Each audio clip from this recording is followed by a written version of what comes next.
لیکن تجھے پتہ نہیں کہ یہ کسی ماں کا بیٹا ہے، پتہ نہیں کسی بیوی کا شوہر ہے۔ ایک ہمارے دوست ہیں، بزرگ ہیں، ان کا داماد فوت ہو گیا، نشہ کرتا تھا، تو میں تعزیت کرنے ان کے گھر پہنچا تو کھڑے ہو گئے ہاتھ باندھ کے، کہنے لگے حضرت صاحب باقی ساریاں گلاں چھڑ دیو، صرف نشے تے تقریر کریا کرو۔ وہ جب جیتا تھا تو تب بھی اس کے بچے یتیم ہی تھے، یتیم ہی تھے۔ میری بیٹی جب میرے گھر آتی تھی اور میں اپنے پوتوں کے اترے کپڑے اسے پہننے کو دیتا تھا تو میرا کلیجہ پھٹتا تھا، اور میری بیٹی اس کی زندگی میں بھی بیوہ کی زندگی گزار رہی تھی، وہ میری بہوؤں کے اترے ہوئے کپڑے پہنتی تھی، کوئی دعا کرو، کوئی جلسے کرو، یہ لت ختم ہو جائے۔ اور کہنے لگا اب میرے وہ چلا تو گیا ہے، دادا دادی اس کے پہلے کوئی نہیں، چچا ہے کوئی نہیں، جب تک تو میں زندہ ہوں ان نواسوں کو کوئی روٹی کا لقمہ، کوئی کپڑا مل جائے گا، لیکن سوچتا ہوں میں بوڑھا ہوں، مر گیا تو ان کو کوئی پوچھے گا بھی نہیں، کون ان کی خبر۔ اتنا ظلم اس قوم سے، اتنی زیادتی، اور آرام سے لکھ کر لوگ گزر گئے کہ یہ 70 لاکھ ہے، ان کا درد تو سمجھو، تکلیف تو سمجھو۔ 7 فٹ کا سونا جوان اور نشے کا عادی ہے تو کسی نالی میں پڑا ہوا ہے۔ اور میں نے کہا اس قوم کے ساتھ اس سے بڑا بھیانک مذاق کیا ہوگا؟ کوئی دانشور تھا بڑا ظالم، اس ظالم سے کوئی مشورہ لینے آیا، اس نے آ کے کہا تو بڑا ظالم ہے، بڑے کڑوے مشورے دیتا ہے، میرا ایک دشمن ہے، میں اس سے بدلہ لینا چاہتا ہوں، میرا دل کرتا ہے اس کا بچہ قتل کر دوں تاکہ وہ تڑپے۔ تو ظالم نے کہا اسے قتل نہ کر، وہ تو اس کا باپ 2-4 مہینے رو کے چپ کر جائے گا، پھر میں سخت سزا دینا چاہتا ہوں، مشورہ دے۔ تو اس نے کہا اس کے بچے کو نشے پہ لگا دے، جس کا بچہ نشہ کرے گا وہ باپ روز مرے گا، روز جیے گا، وہ ماں روز مرے جیے گی، نشے پہ لگا دے۔ اس قوم کے ساتھ سب سے بڑا ظلم یہ ہوا کہ ملت کا جوان نشے پہ لگ گیا، ڈرگز پہ لگ گیا، اتنے تباہ حالات ہوئے کہ جوان چڑھتی جوانیاں، اماں نے کتاب دے کے بھیجا تھا، اور کالج سے واپس آئے تو نشے کے ٹیکے ہاتھوں میں پکڑے ہوئے، ٹیکے۔ اور آپ کے اس ملک کے اسلام آباد میں ایک دن میڈیا نے وہ خبر بھی وائرل کی اور وہ چیز بھی دکھائی لوگوں کو، 3 مہینے کا بچہ لے کے نشئی سڑک پہ آ گیا، اس نے کہا میرا نشہ ختم ہو گیا، میرا بچہ خرید لو، 2 پڑیاں دے دو۔ تو وہاں بیبیاں جو سن رہی تھیں وہ بھی چیخیں مار کے رو رہی تھیں۔ یہ ظلم کیا اس قوم کے ساتھ، اور کرپشن کی لعنت نے اجازت دی سپلائی کرنے والوں کو کہ گلی گلی بیچے، گلی گلی۔ انہوں نے کچھ تھوڑا ظلم نہیں کیا ان حکمرانوں نے، اور ہماری اپوزیشن اس کو نہ صرف اتنا پتا ہے کہ یہ جائیں اور ہم آئیں، اس سے زیادہ کوئی غرض نہیں۔ بھائی کرپشن کے خلاف نکلے ہو تم، نشے کے خلاف کس دن نکلو گے؟ جوئے کے خلاف کس دن؟ قوم تو مر رہی ہے نشے سے، اس کے خلاف میدان میں کب آؤ گے؟ صرف اتنا ہے کہ یہ جائیں اور ہماری باری آئے، اس سے زیادہ کچھ نہیں۔ جتنے مجرم وہ ہیں اتنے ہی تم بنتے جا رہے ہو، اس لیے کہ اصل بات پر نہ وہ آتے ہیں اور نہ اصل بات پر یہ آتے۔ بھائیو، میرے نبی پاک صلی اللہ تعالی علیہ وسلم، اور ایک اور تماشا ہے، یہ میرے پہ اللہ کا یہ احسان رہا، اس لیے نہیں کہ میں پرہیزگار آدمی ہوں، نیک ہوں، اس لیے نہیں، ویسے ہی اللہ بعض اوقات اسباب بناتا ہے، سبب بناتا ہے۔ مجھے نہ شراب کے رنگ کا پتہ ہے، نہ اس کی خوشبو کا پتہ ہے، نہ میں نے کبھی زندگی میں دیکھی ہے، یہ کرم ہے میرے حضرت صاحب کا، میں نے نہیں دیکھی، مجھے نہیں پتا کیسی ہوتی ہے، کچھ باتیں میں نے سنی ہیں۔ ایک محفل میں بیٹھا تھا مجلس میں، تو ایک شخص نے کہا کھانسی نہیں جاتی بچے کی، دوسرا اس کو مشورہ دے رہا ہے، کھانسی نہیں جاتی، بڑی دوائی دیسی بھی فلاں بھی بڑی کھائی، مشورہ دیا اس کو کہ تو اس طرح کر، اس کو نا شراب کے 2-4 چمچے پلاؤ، کہتے ہیں جی اس کو نا یہ پلاؤ تو صحیح ہو جائے گی۔ تو میں نے پلٹ کے اس کی طرف دیکھا، میں نے کہا کوئی عقل کر، کیا مشورہ کرنا؟ مولانا میرا تجربہ ہے۔ میں نے کہا تیرا تجربہ افضل ہے یا رسول اللہ کا فرمان زیادہ افضل ہے؟ تیرا تجربہ افضل ہے۔ حضرت ام سلمہ رضی اللہ تعالیٰ عنہ کہتی ہے میں نے عرض کی یا رسول اللہ صلی اللہ علیہ وسلم، میری بچی بڑی بیمار ہے، تو مجھے کسی نے کہا ہے یہ تھوڑی سی نشے والی چیز ہے، یہ بنا کے تیار کر کے دو، صحیح ہو جائے گی، بیمار ہے بچی تو یہ نشے والی چیز ہے، اس کو تیار کر کے دو، تھوڑا نشہ ہے۔ اگرچہ بعض، میں نے شروع میں کہا، بعض لوگ مریض کو، سخت مریض کو ایسی ادویات جو مجبوری بن جائے اس کی گنجائش اور اجازت دیتے ہیں. محتاط علماء تو اس میں بھی بہت ساری چیزیں پہلے بیان کرتے ہیں، لیکن اس نے کہا جی نرا نشہ دینا ہے شفا کے لیے. تو حضرت ام سلمہ کہتی ہے میرے نبی پاک نے میری طرف دیکھا، میری طرف. تو میں نے کہا یا رسول اللہ آپ کیا فرمانا چاہ رہے ہیں؟ تو نبی پاک نے فرمایا ام سلمہ کبھی ناپاک چیز میں بھی شفا ہوئی ہے، کبھی ناپاک چیز میں بھی، کبھی شراب اور خمر میں بھی شفا ہو سکتی ہے. شفا رب کریم نے رکھی ہے پر شہد کے اندر رکھی ہوئی ہے، شفا اللہ نے رکھی ہے قرآن مجید میں رکھی ہوئی ہے. تو اس میں بھی کبھی یہ حضور نے بیان کیا ہے کہ اس کے اندر شفا ہو سکتی. تو امت کتنی دلیری کرتی ہے جو یہ مشورے دیتی ہے کہ اس کے اندر نشہ ہے، شراب ہے، تو کھانسی چلی جائے گی تو فلانی بیماری چلی جائے گی. نہ آؤ ان چیزوں پہ، نہ اپنے ایمان کو خرابی دو، اور نہ ایسی باتیں کرو جس سے کہ ڈائریکٹ رسول اللہ صلی اللہ علیہ وسلم کے واضح ارشادات کی مخالفت ہو. میرے نبی پاک صلی اللہ علیہ وسلم نے فرمایا. اور پھر کچھ لوگ کہتے ہیں تھوڑی پی ہے جی. اب تو میں تجزیے میں پڑھ رہا تھا کہ ایسی شراب ایجاد ہو گئی ہے، لوگ شراب پیتے ہیں اور وہ مست بھی رہتے ہیں، کار بھی چلاتے رہتے ہیں، کہتے ہیں جی نہیں ہمارا ذہن معاف نہیں ہوا تو یہ والی صحیح ہے، نشہ نہیں لاتی. میرے نبی پاک صلی اللہ علیہ وسلم نے فرمایا جس چیز کی تھوڑی مقدار، زیادہ مقدار حرام ہے اس چیز کی تھوڑی مقدار بھی حرام ہے. جس کی زیادہ مقدار حرام ہے اس کی تھوڑی بھی. تو خمر اور شراب اگر فل پینا جائز نہیں تو تھوڑی پینا بھی جائز.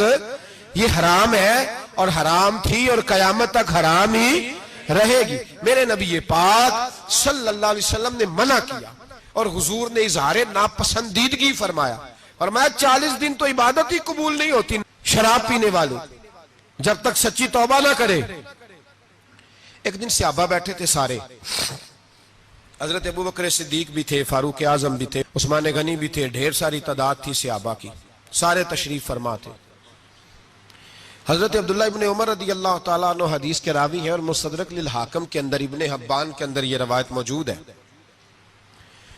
فرماتے صحابہ نہ بات کر رہے تھے اور بات یہ کر رہے تھے کہ یار لوگوں کو گناہوں سے کیسے روکا جائے،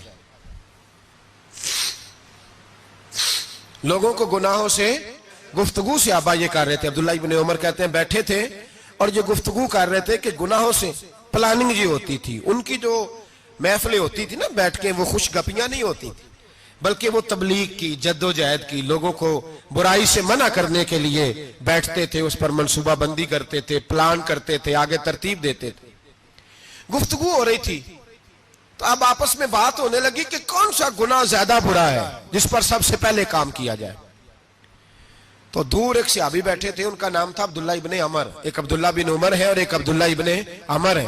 حضرت عبداللہ ابن عمر دور بیٹھے تھے، بڑے سمجھدار سیانے باریک بین آدمی تھے. تو حضرت عمر فاروق اپنے بیٹے سے کہنے لگے جا عبداللہ ابن عمر سے پوچھ کے آ کہ سب سے سخت گناہ کون سا ہے. توجہ ہے میرے بھائیوں، ادھر دیکھیے گا میری جانب. پوچھ کے آ کہ سخت گناہ کون سا ہے. عبداللہ بن عمر رضی اللہ تعالیٰ عنہ کی خدمت میں جب عبداللہ ابن عمر گئے تو جا کے کہنے لگے کہ صحابہ پوچھتے ہیں کہ آپ نے زیادہ وقت گزارا ہے نبی رحمت صلی اللہ علیہ وسلم کے پاس، تو بتلائیے برا گناہ کون سا ہے، سب سے سخت گناہ، تاکہ سب سے پہلے اس پر پابندی لگائی جائے، اس پر محنت کی جائے. تو حضرت عبداللہ ابن عمر کہنے لگے صحابہ کو جا کے بتا دو کہ سب سے برا گناہ شراب پینا ہے، سب سے برا گناہ. اور یہ ام الخبائث ہے، برائیوں کی جڑ ہے، گناہوں کی ماں ہے، یہ بنیاد ہے. باقی گناہ اسی سے شروع ہوتے ہیں. کہتے ہیں میں نے آ کے بتایا تو حضرت ابو بکر صدیق رضی اللہ تعالیٰ عنہ سیدنا فاروق اعظم کہنے لگے خود جاتے ہیں، ان کے پاس خود جاتے ہیں، چونکہ ہم نے بات سننی ہے ہم خود جاتے ہیں اور ان سے جا کر کے سوال کرتے ہیں کہ اگر آپ کو اس تفصیل کا پتہ ہے نا تو اس کے پیچھے بھی کوئی تفصیل ہوگی جو میرے نبی پاک نے بیان کی ہوگی صلی اللہ تعالی علیہ وسلم. اس تفصیل کا بھی آپ کو پتہ ہوگا جو نبی پاک نے بیان کی ہوگی، اس بات کے پیچھے جو بیک گراؤنڈ ہے، جو پس منظر ہے. فرماتے ہیں کہ ہم اٹھے، عبداللہ ابن عمر کے پاس گئے، ان سے جا کے پوچھا کہ جناب آپ نے یہ تو فرمایا ہے شراب ام الخبائث ہے، تو اس کے پیچھے پس منظر کیا ہے؟ تو عبداللہ ابن عمر کہنے لگے یہ میں نے اپنے پاس سے نہیں کہا، یہ میں نے نبی پاک سے سنا ہوا ہے حضور سید عالم صلی اللہ علیہ وسلم بیٹھے تھے تو حضور نے فرمایا شراب یہ نشہ یہ برائیوں کی ماں ہے. اور پھر حضور نے ایک مثال بیان فرمائی. نبی رحمت علیہ السلام نے فرمایا بنی اسرائیل کا ایک واقعہ ہے. ایک خوبصورت جوان تھا تو ایک عورت کا دل آ گیا اس پر. یہ یاد رکھ لیں, ہم لڑکوں کو منع کرتے رہتے ہیں لیکن ہمیں گھر کی بچیوں پر بھی توجہ دینی ہوگی, ہمیں ان کے فون پر بھی نگرانی کرنی ہوگی, ہمیں وہاں بھی غور کرنا ہوگا. اس لیے کہ اگر کوئی بچی گنجائش نہ دے تو میرا خیال ہے کہ لڑکا جرت کرنے کی طاقت نہیں رکھتا. تو وہاں بھی ان کی اماں سے کہے کہ پابندی لگائے, بچی کسی کا موبائل لے کر کے کہیں اس کو استعمال تو نہیں کر رہی, اس پودے پر بھی توجہ دے, درخت بننے سے پہلے اس کی بھی نگرانی کریں, یہ بھی بڑا ضروری کام ہے. عورت کا دل آ گیا تو نبی پاک علیہ السلام فرماتے اس نے کوئی بہانہ لگایا, کسی کو کہا کہ اس نوجوان کو بلا کے لاؤ, اس کو کہو کہ ہم نے کوئی گواہی لینی ہے تجھ سے. وہ نوجوان آیا, ایک کمرے میں داخل ہوا تو اگلے کمرے میں لے گئے, وہاں داخل ہوا تو اس سے اگلے کمرے میں لے گئی, وہ داخل ہوا تو اسی طرح 7 مکفل کمروں میں لے گئی. میرے کریم رسول میرے محبوب پاک علیہ السلام فرماتے ہیں, صحابہ کو سمجھا رہے ہیں میٹھے لب و لہجے میں, فرماتے ہیں جب سب سے پچھلے کمرے میں لے گئی تو ایک لڑکا بندھا ہوا تھا وہاں رسیوں سے, شراب کا پیالہ پڑا ہوا تھا. اور بی بی کہنے لگی کوئی گواہی شواہی نہیں لینی, تجھے اس لیے بلایا ہے کہ تیرے اوپر دل آ گیا ہے, اب میرے ساتھ منہ کالا کر. تو وہ جوان کہنے لگا نہیں, میں نے اپنے نفس کو پاک رکھا ہوا ہے, میری نظر بھی پاک ہے, دل بھی پاک ہے, اور اس کی برکت یہ ہے کہ رب نے میری روح کو بھی پاک رکھا ہوا ہے, تو میں یہ حرکت نہیں کر سکتا. پاک لوگ پلید کاموں کی جانب توجہ نہیں کرتے, میں یہ حرکت نہیں کر سکتا. اقبال نے اپنے بیٹے کو دعا دی تھی, اس نے کہا تھا حیا باقی نہیں ہے زمانے کی آنکھ میں, خدا کرے کہ رہے تیری جوانی بے داغ, خدا کرے کہ رہے تیری جوانی بے داغ. کہا میرے ساتھ منہ کالا کر, اس نے کہا میں نہیں کرتا. کہنے لگی چل پھر اس کو قتل کر, اس کو میں نے باندھا ہوا. اس نے کہا میں قتل کیوں کروں, میری کیا دشمنی ہے. کہا پھر شراب پیو, کہا میں شراب بھی نہیں پیتا. تو کہنے لگی اب تو میں نے تجھے اپنے چنگل میں پھانس لیا ہے, اب تو یہاں سے بچ کے جا نہیں سکتا, اور اگر تو باہر جائے گا تو میں شور کروں گی, لوگ جمع کروں گی, اس نے میری عزت آبرو پہ ہاتھ ڈالا ہے, تو بچ تو نہیں سکتا, ایک کام تو کرنا پڑے گا. محبوب فرماتے ہیں اس نوجوان نے سوچا کہ زنا بھی بہت بڑا جرم ہے, قتل بھی بہت بڑا گناہ ہے, چلو اب مجبوری ہے تو شراب پی لیتا ہوں. لیکن وہ سمجھا نہ کہ شراب تو بنیاد ہے. اس نے ایک پیالہ جو پیا, کہنے لگا ایک اور دے دو, دوسرا پیا تو کہنے لگا ایک اور دے دو. اب 3 پیالے 3 بوتلیں شراب جو پی چکا تو خماری چڑھ گئی. اب اس عورت کے قریب جانے لگا کہ میں تیرے ساتھ زنا کروں گا. اس نے کہا جب تک میں قریب نہیں آنے دوں گی جب تک تو اسے قتل نہ کرے. اس نے اسے قتل بھی کیا, زنا بھی کیا. تو محبوب فرمانے لگے یہ قتل اور زنا جو ہوا ہے تو یہ شراب کی وجہ سے ہوا ہے. گویا شراب وہ جرم ہے جو قتل بھی کرائے گی, جو زنا بھی کرائے گی. اور اگر آپ نشئی کو دیکھیں, اگر آپ شرابی کو دیکھیں تو کیا وہ ڈکیتیاں نہیں کرتا پھرتا, وہ چوریاں نہیں کرتا, وہ اپنی ہی ماں کا زیور نہیں بیچ آتا, وہ اپنی ہی بہن کا پڑا ہوا جہیز نہیں بیچ آتا, وہ اپنے ہی گھر میں ڈاکے نہیں ڈالتا, وہ اللہ کے گھر مسجد میں آ کر کے چوری نہیں کرتا. وہ صرف اس لیے کرتا ہے کہ یہ نشہ, یہ شراب, یہ ماں ہے گناہوں کی, یہ جڑ ہے. ملت کے لوگوں یاد رکھو, اس امت اس پاکستان کے ساتھ جہاں بہت سارے ظلم ہوئے وہاں بڑا ظلم یہ ہے کہ بہت بڑا طبقہ جوانوں کا نشے کا عادی ہے. وہ نشہ انہیں عشق مجازی اور عورتوں کے عشق کی جانب لا رہا ہے. وہ نشہ چوریاں کرا رہا ہے, قتل کرا رہا ہے, ڈکیتیاں کرا رہا ہے. بہت بڑے ظالموں نے بہت بڑے ہاؤس بنائے ہوئے ہیں جن کے اندر شراب فراہم کی جاتی ہے, نشہ دیا جاتا ہے. میں نے تو ایسے ایسے لفظ سنے کہ الیکشن کے دنوں میں ووٹ لینے کی خاطر سیاستدان انہیں نشہ فراہم کرتے ہیں, انہیں باندھ کے رکھتے ہیں, روز تمہیں پڑیا ملے گی, ووٹ ہمیں ڈالنا. اتنا ظلم, اتنی زیادتی, اتنا جبر, ایک انسان کے ساتھ کھیلنا.